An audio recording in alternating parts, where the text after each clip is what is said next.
Алматыда инвестор күні өтті. Жиынға еліміздегі стратегиялық аса ірі Қазмұнайгаз, Қазақтелеком, Қазпошта сынды компания басшылары мен шетелдік инвесторлар қатысты. Алыстан аттерлетіп келген қонақтарға мемлекеттік 800-ге жуық активтің сатылатыны туралы ақпарат айтылып, саудаға шығарылған мекемелерді таныстыру жұмыстары жүргізілді.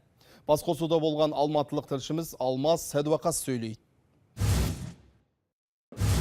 Ірі капитал иелеріне қаражат салуға жаңа мүмкіндіктер ашылды. Өйткені жекешелендіру бағдарламасы бойынша 782 сатылады. Оның 215-і Самұрық Қазына қорына тиесілі. Бизнес үдерістерін қайта қарап, өзгеріс енгізіп жатқан Самұрық Қазына қоры инвестициялық компанияға айналып, мемлекетке кіріс әкеліп, тың салаларды дамытпақшы. Самұрық Қазына белсенді инвесторлармен әріптестік қарым-қатынас орнатып, компания құнын арттырудың жолдарын қарастырады. Тиімді жобаларға қаржы салып, шығынды азайтуды көздейді. 5 жыл бұрын қор құрамында 600 компания бар болатын. Ал келесі жылдың соңына дейін қор активтерін 2 есе қысқарту жоспарланып отыр. Қор өзінің тікелей қызметіне жатпайтын компанияларды жеке инвесторларға табыстамақшы.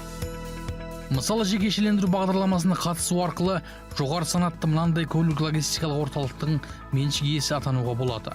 Бұл заманауи қоймалар сауда-саттық әрі қызмет көрсететін орталық және барлық талапқа сай инфрақұрылым. 2015 жылдан бері Астана көлік логистикалық орталығының қоймаларына әуе, тас және темір жол арқылы түрлі жүктер жеткізіліп, тиісті температурада сақталады. Компаниялардың бәрі мемлекеттің бақылауында қалады. Ол компаниялар бойынша шағын миноритарный үлес қана нарыққа шығарылады.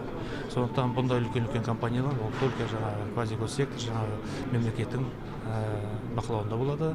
Бұндай активтер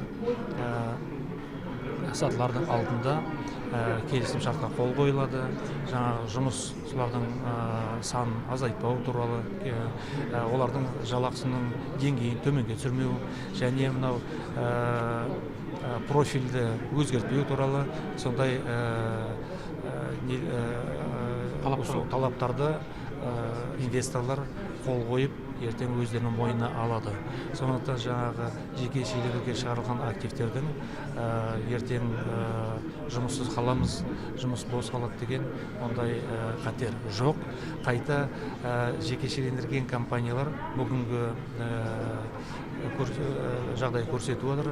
Кейін қайта үлкейіп, кеңіп, адамдар саны, штаттары көбейіп, қайта олардың эффективнесі жоғарылап, сондай деңгейге жетеді. Қазір 166 шағын және орта кәсіпорындардың 124-і Самұрық Қазына құрамынан шығарылды.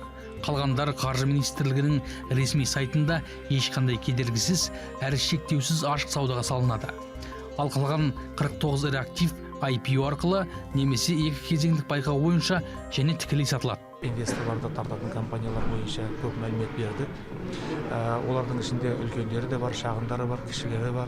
Шағын кіші активтердің бәрі электрондық аукциондарға Қаржы министрлігінің алаңына шығарылып, сол арқылы сатылып жатыр. Ал мынандай әлеуметтік ықпалы экономикаға бар үлкен стратегиялық активтерді оларды 2 дүркін ашық жариялы конкурсқа шығарып, соралықы сатыларды жоспарлап отырмыз. Осы және өзге де маңызды мәселелерді тараптар Алматыда өткен инвестор күнінде талқылады. Жекешелендіруге ұсынылған нысандар туралы бар мәлімет берілді. Бұған қоса елдегі экономикалық өсім мен инфляция деңгейі де жан-жақты айтылды.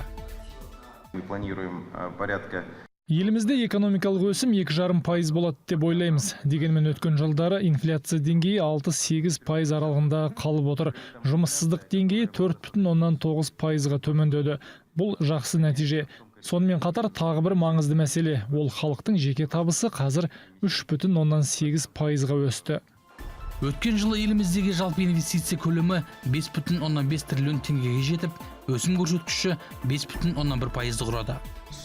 Қазақстанда инвесторлар құқығын қорғайтын заңнамалық негіз бар. Мен мұнда инвесторлардың келуіне қолайлы жағдай жасалып жатыр деп ойлаймын.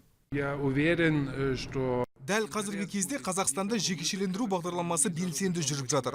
Осы сәтті жергілікті және шетелдік инвесторлар пайдаланып қалу керек. Қаржыны қайда жұмсайтынын өздері біледі. Біз бұл мәселеде ақпараттық базаны жасап, компания активтерін таныстыруға және олардың өміршеңдігін көрсетуге тырысамыз, әрі кеңес береміз. Инвестор күніне орай өткен жиында Самұрық Қазына қоры мен Қазақ Инвест ұлттық компаниясы іскерлік келісімге қол қойды. Алмас Садуақас, Кенже Амраев, 7 күн.